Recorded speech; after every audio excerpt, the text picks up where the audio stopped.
दोस्तों आपका अंग्रेजी कहानी में स्वागत है। आप चैनल पर नए हैं तो चैनल को सब्सक्राइब, वीडियो को लाइक शेयर करें। कहानी है 1 और 1 11। एक बार की बात है कि बनगरी के घने जंगल में एक उन्मस्त हाथी ने भारी उत्पात मचा रखा था। वह अपनी ताकत के नशे में चूर होने के कारण किसी को कुछ नहीं समझता था। बनगरी में ही एक पेड़ पर एक चिड़िया, वह चिड़े का छोटा सा सुखी संसार था। चिड़िया अंडों पर बैठी नन्हे नन्हे प्यारे बच्चों के निकलने के सुनहरे सपने देखती रहती। एक दिन क्रूर हाथी गरजता चिंगड़ता पेड़ों को तोड़ता मरोड़ता उसी ओर आया।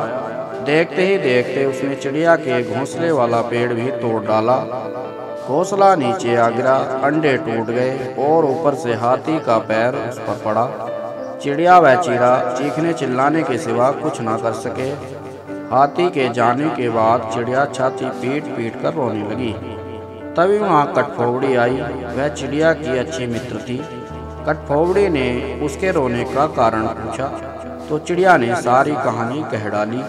कठफोड़ी बोली, इस प्रकार गम में डूबे रहने से कुछ नहीं होगा। उस हाथी को सबक सिखाने के लिए हमें कुछ ना कुछ करना होगा। चिड़िया ने निराशा दिखाई। हमें छोटे मोटे जीव उस बलशाली हाथी से कैसे टक्कर ले सकते हैं। कठफोड़ी ने समझाया, 1 और 1 मिलकर 11 बनते हैं। हम अपनी शक्तियाँ जोड़ेंगे। कैसे? चिड़िया ने पूछा। मेरा एक मित्र वी आँख नामक भंवरा है, हमें उससे सलाह लेना चाहिए। चिड़िया और कठफोड़ी भंवरे से मिली। भंवरा गुनगुनाया, यह तो बहुत बुरा हुआ। मेरा एक मेंढक मित्र है, आओ उससे सहायता मांगे। अब तीनों उस सरोवर के किनारे पहुंचे जहां वह मेंढक रहता था। भंवरे ने सारी समस्या बताई।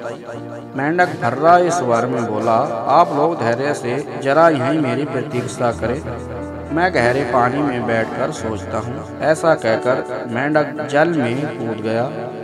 आधे घंटे बाद वह पानी से बाहर आया तो उसकी आंख में चमक थी। वह बोला, दोस्तों, उस हत्यारे हाथी को नष्ट करने के लिए मेरे दिमाग में एक बड़ी योजना आई है।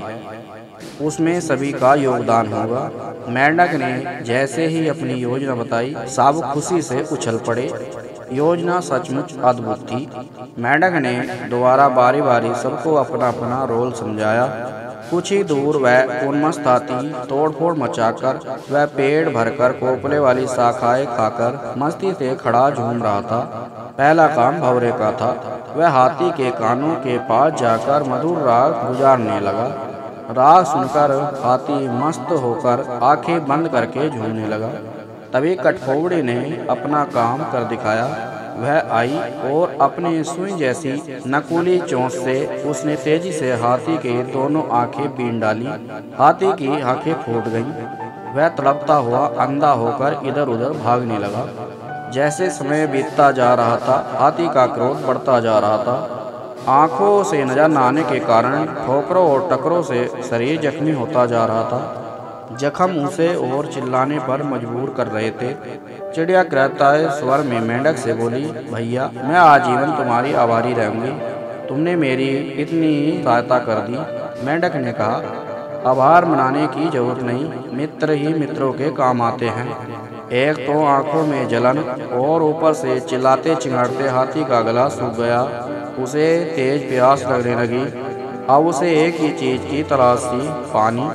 मेंढक ने अपने बहुत से बंधुओं को इकट्ठा किया और उन्हें ले जाकर बहुत दूर बड़े गड्ढे किनारे बैठाकर टर्राने के लिए कहा। सारे मेंढक टर्राने लगे।